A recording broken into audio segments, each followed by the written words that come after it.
Thank you for joining us for another Wednesdays in the Word as we continue to dive into this subject of heaven and hell. I am Pastor Autry, and last week we did our introduction, and today we're going to take another step. And so really looking forward to this study, and I think it's going to enrich all of us. And so in this video for today, we're going to ask the question, what are the terms or the words that are used to describe this idea of hell in the Bible?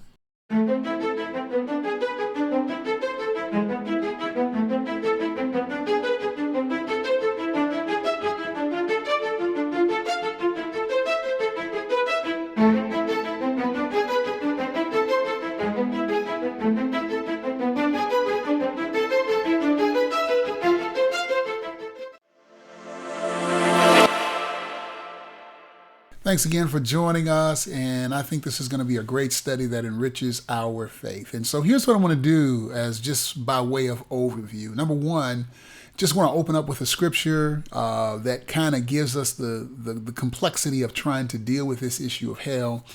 Then number two, I want to just talk a little bit about an additional question that was thrown out in a recent noon Bible study here at Christ Community that I think is worth discussing, and just taking a few moments and offering some comments or commentary on it.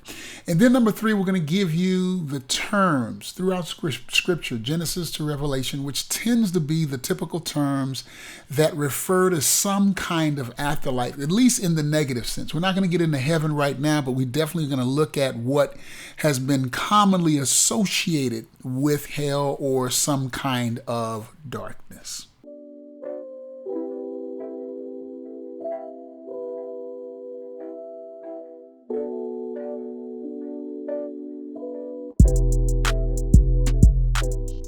First, I want to look at a passage of scripture and definitely want to deal with some of the problems with interpretation. Interestingly, right now I'm teaching a class on hermeneutics, which gets to the meaning of a particular text. What are the methods that we use? And I think this issue of hell and heaven definitely raises that issue. And so look at Matthew 18, verse 9, chapter 18, verse 9, and here's what it says. If your eye causes you to stumble, pluck it out and throw it from you. It is better for you to enter life with one eye than to have two eyes and be cast into a fiery hell. And if memory serves me correctly, that word hell there is Gehenna. We'll come and talk about that when we deal with terminology. But this is a great example. The question is, how is Jesus using this?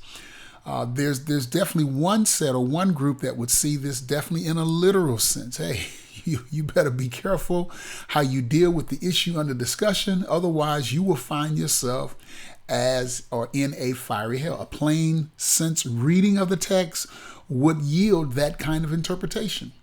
But then there's another group that says, no, he's being a prophet. He's coming out of the tradition of the prophets. And many times prophets can be hyperbolic in order to make a point. They can be metaphorical in order to make a point that, look, and if you don't deal with this issue, this will be a problem in this life for you and possibly can have some consequences later on throughout your life. And that is the challenge. And just by way of principle, I think it's important to drop a Bible study interpretation principle right here. Obviously, number one, context is extremely important. The question is, and we'll come back to this when we come to terminology, exactly what is the context? What is the dominant topic that is being discussed? Number two, the author. What is the author's intent? It's not what I think. It's not my theology. Probably the dominant way that Christians read scripture is what is called a moralistic hermeneutic. That is, we're looking at scriptures and we immediately go to what to do, which is commendable because we surely want to be obedient to God. But the question is, we got to observe the text and then we've got to be clear on what exactly was the author trying to communicate by this word that Jesus actually gives us. The biblical authors have a theological theme that many times precedes a particular text, and they're developing a thought, and that particular scripture is within the domino effect of the thoughts, and we must make sure we're consistent with the line of thinking.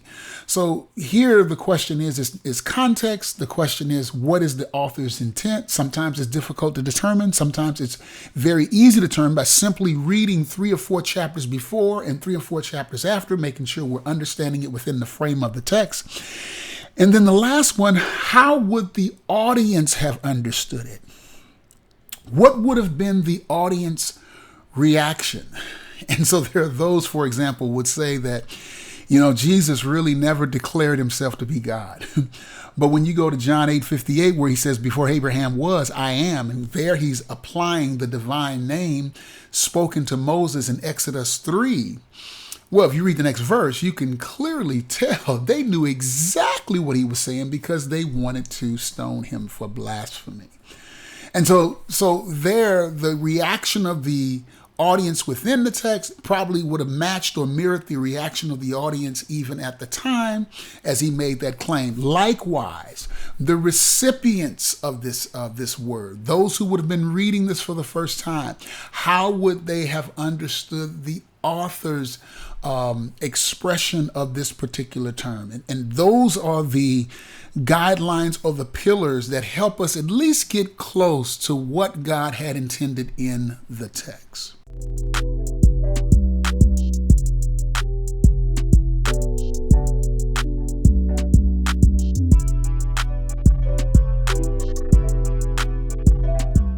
And so now I want to deal what I'm calling a great question. This is a question that came up during our noon Bible study as we were talking about heaven and hell, specifically hell. And I just thought it was a great question. I want to throw it out to you to think about, and maybe even to throw it around with other Christians that you might know, or other individuals who may not be Christian, because I think this is one of the issues that they're thinking about and they want to understand. And here's the question: why are Christians sometimes so quick to use hell as a way to influence or motivate people to Christ or to change their behavior? And I just think that's a great question. I don't think we see it as much as we used to, but there was a time when I was coming along, that had to be one of the top 2 or 3 reasons people were motivated to come to Christ. And quite frankly, I think it just turned the culture off, because I've definitely always been of the opinion as a Christian that it ought to be what Christ has done. It ought to be his love for us. It ought to be the relationship. It ought to be the spiritual life. It ought to be the benefits of the gospel and the kingdom that ought to be the primary motivator to faith, and not this kind of fear of judgment, or God's going to get me. He's the big judge in the sky, or he's the big police officer that's just waiting for me to make one mistake. I've always felt that, we've got to get away from that Christianity is good. It's wonderful. I wouldn't want to live another way. It's a great life. It's a life of freedom, but it's a life of faith as well. And so I just thought that was a great question. And in our discussion, another thought came out and said, but Pastor, you have to admit that sometimes it takes some kind of trouble, suffering, or even challenge for people to stop, consider, and make the right decisions about Christ and the afterlife.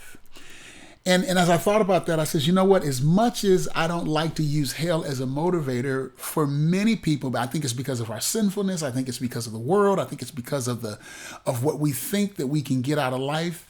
Many times it takes something earth-shattering, something challenging like hell to motivate people to see that this is your life. You really need to think about this, because we go through life without really thinking about the consequences that occurs if we live a life without God, or if we live a life without ever choosing Christ. And so I just thought that was interesting. Love to hear your thoughts about it. Definitely raise it with other Christians, raise it with unbelievers, or not people of non-faith, or people who maybe not be in church. If that's been their experience, and do they have a problem with it, I would love to hear a little feedback on that question.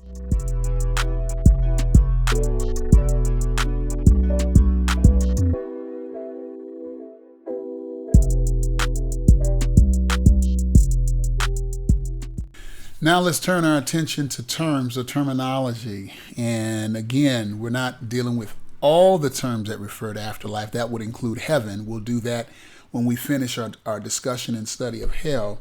But we want to look at those terms that are typically applied to this theological idea of hell. What are the terms? And there are four that I want to share with you today, and then I just want to leave you with the scriptures and let you kind of think and process. I hope that you would take the time and to study them, to look at them, to read up on them a little bit, and at least come to your own conclusions about what God is speaking on this issue. So the first one is a Hebrew term. Remember, the Old Testament was written in Hebrew. There are portions that was written in Aramaic. And the New Testament was given to us in Greek, or what is called Koine Greek, which means common language. And so we're going to deal with the Hebrew word, the most common Hebrew word that is used in the Old Testament that may remotely refer to an afterlife, and that is the word Sheol, Sheol, Sheol. And this ancient Hebrew word simply means the realm of the dead. I know that's a very general umbrella. It's not as specific as we would like in our modern culture, but that's basically what it means, the world or the realm of the dead. It's used 65 times in the Old Testament. And usually, for the most part, and many scholars fall with this, it really just refers to death and the grave. It refers to those that die. The ones that may have a shade of afterlife implication, those texts tend to be later. They tend to be written by the authors that write close to what is called the exilic period. The exilic period in Scripture is the period where Israel goes into Assyria, the northern kingdom, the southern kingdom goes into Babylon, and we're almost to the end of the Old Testament. Malachi, Nehemiah, those guys, they're preaching the return of the people from Babylon, which is eventually conquered by Persia, and they come back into their homeland. And then, of course, after Malachi, there's a 400-year period of silence between Malachi and the book of Matthew, which begins the New Testament period in which Jesus shows up. And so, really, you're hard-pressed for much of the Old Testament to find a sense of afterlife here. Really, Sheol tends to refer, for the most part, the grave. In a broad sense, the realm of the dead. And even in that, the realm of the dead would include righteous and unrighteous. And so they're both in the same place. You don't have this dichotomy where one is up and one is down, one is in heaven, one is in hell. No, they're both actually in the same place. And that's kind of what you see, which in the parable of the rich man and Lazarus, if you remember, the rich man and Lazarus, they're both in Sheol. They're both in Hades, which was the term used for Sheol. We'll come back to that in a minute. That really gives you a picture. So those who were unrighteous and righteous were both in Sheol. And that was a sense of that particular word. Here's a couple of scriptures, Genesis 37 and 35. Then all his sons and all his daughters arose to comfort him, but he refused to be comforted. And he said, surely I will go down to Sheol in mourning for my son. So his father wept for him. Sheol being the grave here, the grave, because Jacob's thinking his son is gone. Psalm 139:8 is a popular one. If I ascend to heaven, you are there. If I make my bed in Sheol, behold, you are there.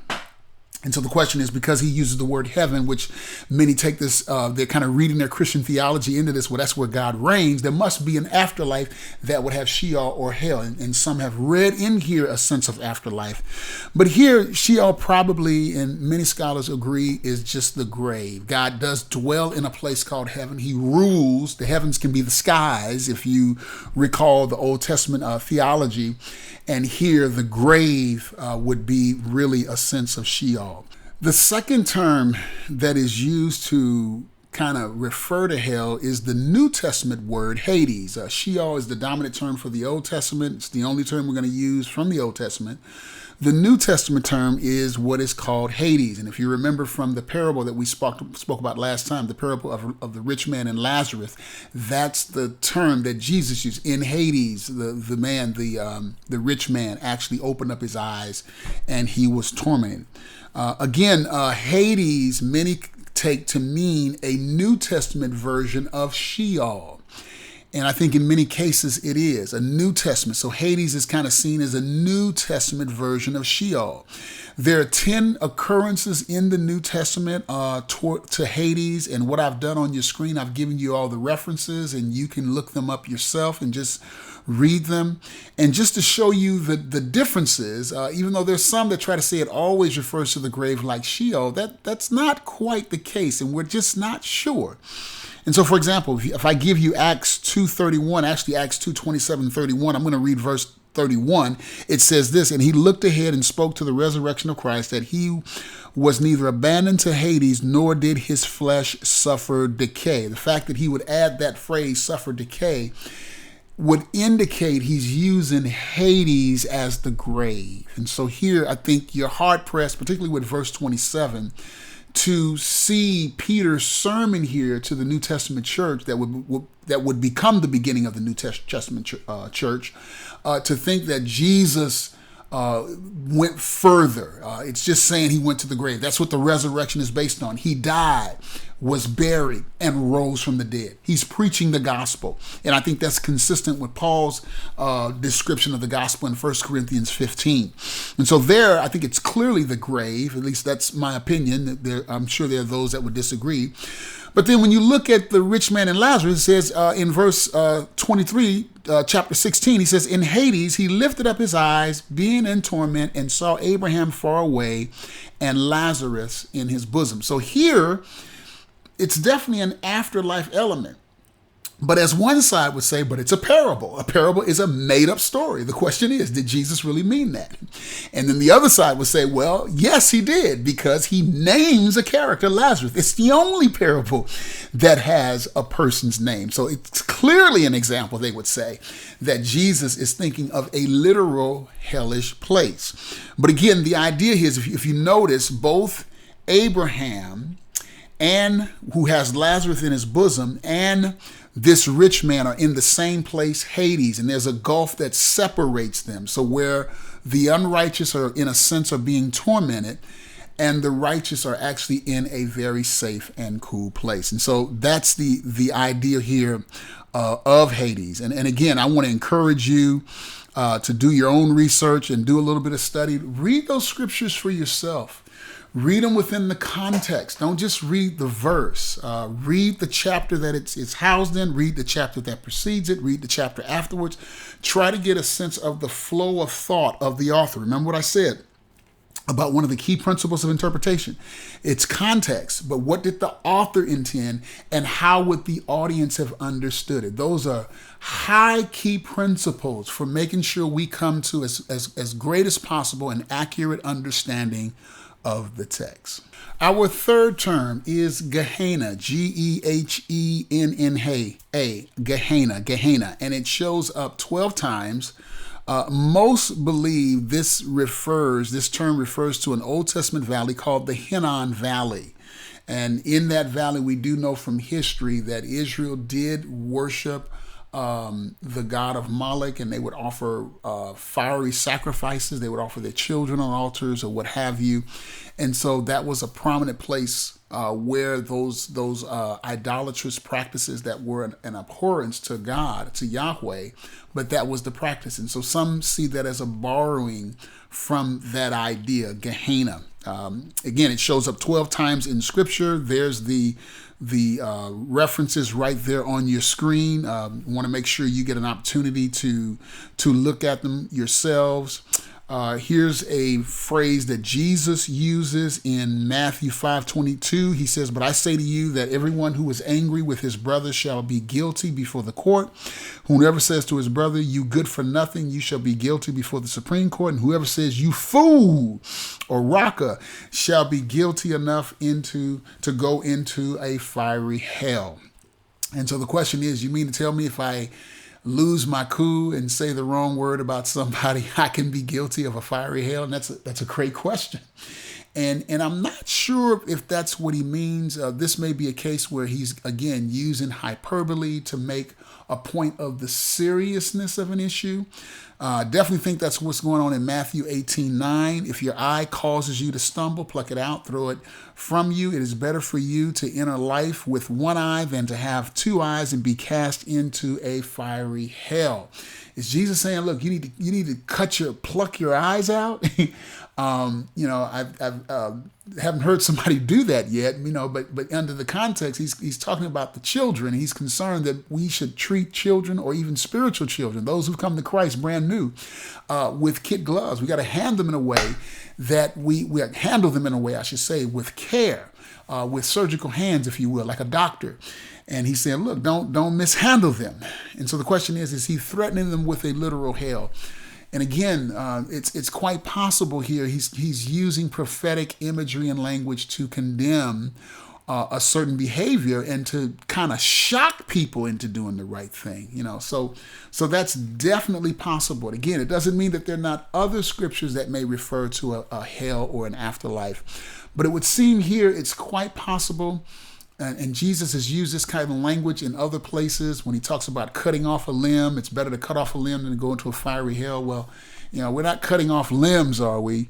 So again, he's being hyperbolic. He's trying to shock people on the seriousness of the practice. And that was a common way of rhetoric or preaching. The prophets of the Old Testament would do that as well. And it would seem that's what he's trying to do that. And the last term, and actually it's only used one time in all of Scripture, and it's found in 2 Peter chapter 2, verse 4. And the Greek word is Tartarus, Tartarus. 2 Peter 2:4, and it reads like this: for if God did not spare angels when they sinned, but cast them into hell, there's Tartarus right there, and committed them to pits of darkness reserved for judgment. So Peter here is making an argument. And many take Tartarus to be kind of a holding place, a place of confinement, a prison, if you will, until the day of final judgment. And so it's kind of an intermediate state. If you think about it, even as Christians, when we die, Paul says absence from the body means presence with the Lord. And so we're with the Lord when we die. But if you think about it, it's a holding place until the kingdom comes to reality. And in the kingdom will be everything that God wanted us to be when he's issued the final judgment and what have you. And he brings about his kingdom, and the world will be the way it was supposed to be. And we will be in the kingdom, not because of our good works, but because of what Christ has done. And we serve him and have a relationship with him because we're inspired by his love for us to love him. And so that's the idea. And so here, the idea of hell, this word is not used of human beings. It's not used of any other group. It's specifically used here by Peter to those demons or fallen angels who have been, in a sense, confined to a place like a holding cell until their final judgment. Well, that's all I have for today. I wanted to give you the terms. I wanted to give you something to think about. I wanted you to do some homework on this one. I wanted you to go and really come to a sense in your own conclusions as what does hell mean? And then we'll talk about next time the different positions and where you can possibly land. And then you draw your own conclusions. I'm not here to dictate what you're to believe. I'm a preacher that's to help you understand what I believe God is saying, but I'll be the first one to say, I've made mistakes. I'm going to continue to make mistakes. And even the great men of Scripture throughout human history in the church era have made mistakes as well. And so you've got to do your homework. You've got to come to some conclusions as to what God is saying on this very controversial issue. God bless you. And hey, I'll be looking for you in the next video. Take care.